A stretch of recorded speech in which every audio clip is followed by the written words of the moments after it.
Israel को दुनिया के नक्शे पर आए हुए करीब 76 साल का वक्त बीत गया है और इन 76 साल में 76 दिन भी ऐसे नहीं गुजरे हैं जब इजरायल को किसी न किसी देश के खिलाफ जंग लड़नी पड़ी हो। अपने गठन की तारीख से ही लगातार जंग लड़ रहा इजरायल अभी तक कभी हारा नहीं है। दुनिया के किसी भी मुल्क ने इजरायल की 1 इंच जमीन पर कब्जा करने का दावा नहीं किया है, लेकिन इजरायल लगातार कब्जे करता रहा है और कब्जे के बाद उन इलाकों को छोड़ता भी रहा है।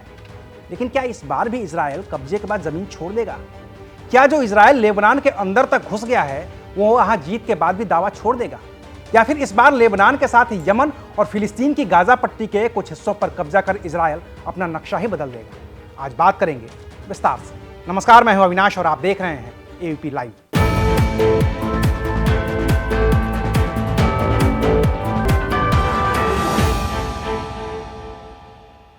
चौदह मई 1948 वो तारीख थी जब संयुक्त राष्ट्र संघ की पहल पर दुनिया के नक्शे पर एक नया देश आया जिसे इजरायल कहा गया। और 14 मई 1948 ही वो तारीख थी जब चंद घंटे पहले बने हुए इजरायल को पूरे अरब देशों के समूह का एक साथ हमला झेलना पड़ा। फिलिस्तीन से अलग होकर बने इजरायल के खिलाफ अरब के देशों इजिप्ट, जॉर्डन, इराक और सीरिया ने मिलकर फिलिस्तीन का समर्थन कर दिया और फिलिस्तीन का साथ देने के लिए अपनी सेना भेज दी। इस संयुक्त हमले के लिए इजरायल शुरुआत में तैयार नहीं था, उसे खासा नुकसान उठाना पड़ा, लेकिन फिर अमेरिका ने इजरायल की मदद की और अमेरिकी मदद पाकर इजरायल इतना ताकतवर हो गया कि उसने अरब देशों के पूरे समूह को ही इस जंग में मात दे दी। 14 मई 1948 को शुरू हुई इस जंग को पहला अरब इजरायल युद्ध कहा जाता है। युद्ध के खात्मे तक इजरायल ने संयुक्त राष्ट्र के बनाए फिलिस्तीन की करीब 60% जमीन पर अपना कब्जा कर लिया। करीब 7 लाख फिलिस्तीनियों को अपना घर बार छोड़कर भागना पड़ा, क्योंकि अब उनकी जमीन पर फिलिस्तीन नहीं बल्कि इजरायल का कब्जा था। फिलिस्तीनी लोगों के इस विस्थापन को इतिहास की किताबों में नकबा या फिर फिलिस्तीनियन कैटास्ट्रॉफी कहा जाता है। 1949 में जब यह जंग खत्म हुई तो एक समझौता हुआ। इसे कहा जाता है आर्मिस्टीस एग्रीमेंट। इसमें इजरायल ने इजिप्ट, लेबनान, जॉर्डन, सीरिया और इराक के साथ समझौता किया।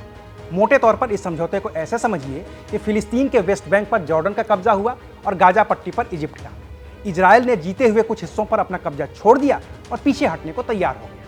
इस जंग के खात्मे के बाद 1956 तक स्थितियां कमोबेश ऐसी ही रहीं। इजरायल और फिलिस्तीन आपस में लड़ते रहे, लेकिन लड़ाई इतनी बड़ी नहीं हुई कि अरब के दूसरे देशों को फिलिस्तीन का साथ देना पड़े। 1956 में दूसरा अरब युद्ध हुआ, जिसमें इजरायल को स्वेज से जोड़ने वाला स्ट्रेस ऑफ टिरान पर भी इजरायल का कब्जा हो गया। फिर 1967 में अरब देशों और इजरायल के बीच एक और जंग हुई। इसमें इजरायल ने इजिप्ट के कब्जे वाले गाजा पट्टी और सिनाई प्रायद्वीप, जॉर्डन से वेस्ट बैंक और यरूशलेम और सीरिया से गोलान हाइट्स तक जीत लिया गया। इस जंग को कहा जाता है तीसरा अरब युद्ध। फिर एक और जंग हुई 1973 में, जिसे चौथा अरब युद्ध कहा जाता है। इसमें भी जीत इजरायल की ही हुई। तब जंग के खात्मे के वक्त इजरायल की सेना मिस्र की राजधानी काहिरा से महज 101 किलोमीटर की दूरी पर ही थी। स्वेज नहर के पश्चिम में करीब 1600 वर्ग किलोमीटर पर इजरायल ने अपना कब्जा कर लिया था। मिस्र से अधिकारी और सिपाही इजरायल की कैद में थे, लेकिन इस जंग में जीत के बाद इजरायल ने अरब देशों से समझौते करने शुरू कर दिए।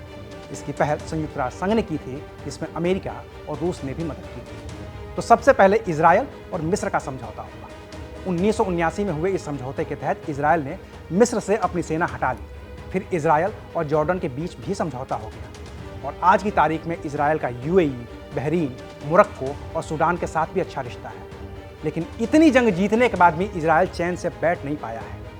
हर बार जीत के बाद शांति समझौते में वो जमीन का भी समझौता करता रहा है और जीती हुई जमीन पर से कब्जा छोड़ता रहा है। लेकिन लेबनान और फिलिस्तीन के गाजा पट्टी में जिस तरह से इजरायल ने ग्राउंड ऑपरेशन शुरू किए हैं, उससे लगता है कि अब इजरायल ने अपना और दुनिया का नक्शा बदलने की पूरी तैयारी कर ली है और अब इजरायल न होकर ग्रेट इजरायल बनने के लिए तैयार बैठा है। ये कब होगा, कैसे होगा, तय होगा बेंजामिन नेतन्याहू के आदेश पर। तो इंतजार करिए और देखते रहिए एबीपी लाइव। शुक्रिया। What does Haryana's youth want? What's the political mood of the region? Will these assembly elections correspond to Lok Sabha election results? सरकार बनेगी तो 36 बरादरियों की सरकार बनेगी। Ram Ram. Who will have the last laugh? Will it be Naib Singh Saini of BJP or Bhupinder Singh Hooda from Congress? Will turn the tables this time. Haryana में मौजूद है हम इस वक्त। Get to know the ground reality of the Haryana elections 2024 with real-time updates in your language and your preferred platform. Only on ABP Live Election Center. Sahi information, har election. Live.